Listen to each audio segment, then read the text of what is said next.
your question deserves a formidably long answer, but for which we don't have time.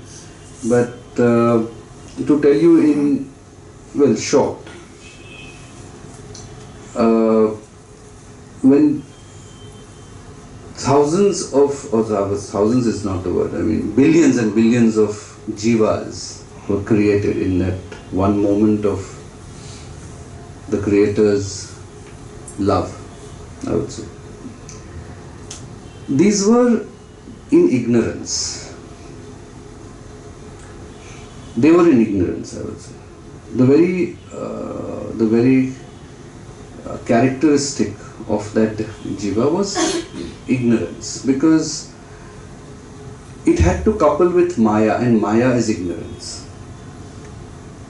So they were born in ignorance, you can say, so to say. Born means not the way we are born out of this thing, but when they are created, since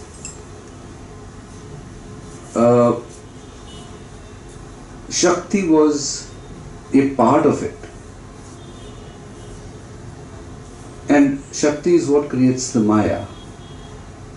That is ignorance, basically, because anything other than the absolute is really ignorance. So these jivas were created in ignorance. I mean, their characteristic was ignorance.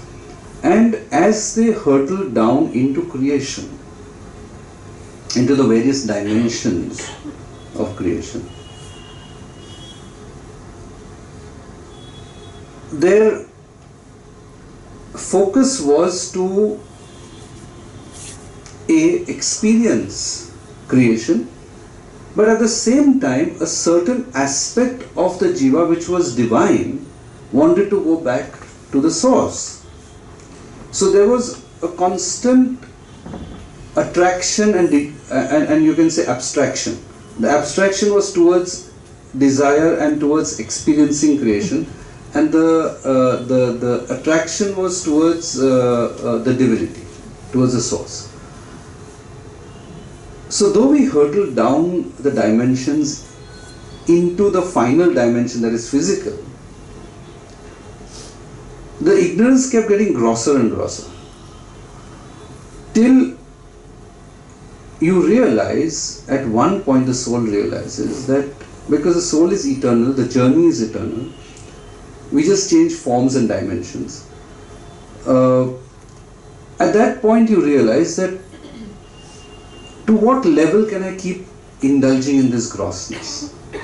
And particularly in the physical world where pain is paramount. I mean, we live in the dimension of pain.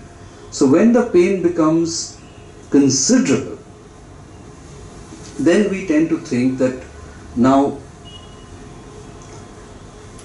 how long? How long does my soul have to keep suffering this? And so you try to find your way back. Although the attraction is always there, but you've never given vent to it, because the attraction towards desires, towards the physical, towards enjoying the senses is so strong that till the pain factor to the soul becomes so acute, you do not want to go back towards divinity. So this way we come down into, with ignorance, we are born in ignorance, we come down, we increase the grossness to a point where it's not bearable for the soul anymore, then we go back towards divinity. But that essence in us is there, because that is what takes us back, and that essence is represented or vocalized by what we call wisdom, discriminative intellect, buddhi. This is what takes us back to the source, and the whole journey is then to go back to the source. But again, this is all over millions and millions of years, because the soul never comes to an end. I mean, you can't, the soul cannot be killed, it cannot end, it cannot be vanquished. So the journey goes on. That's why I say, now, what's the hurry? You're going to be here, you're going to be somewhere all the time. I mean, why do you want to run around like headless chicken? Just see that you don't live in pain, that you don't live in misery, that you can overcome your negative emotions. Then life is worth living. There's nowhere else to go. This is the action. This is where the action is.